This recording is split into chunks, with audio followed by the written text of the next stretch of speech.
เพื่อไผ่ที่บ่ฮู้จักไส้อั่วมณีจันทร์เนาะค่อยเป็นเจ้าของแบรนด์เด้อ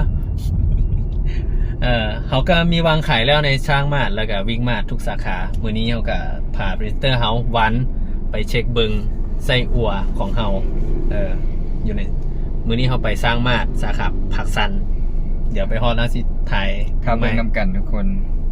โอเคในที่สุดเขาก็มาฮอดแล้วเด้อสาขาสร้างมาที่พักสั้นเนาะไปเบิ่งเส้นวัวของเขากันเลย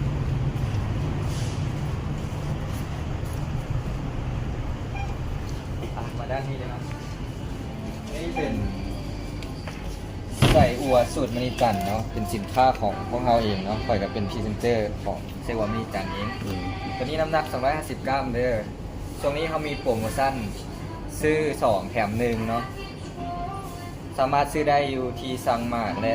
วิ่งมาร์ททุกสาขาเนาะใครที่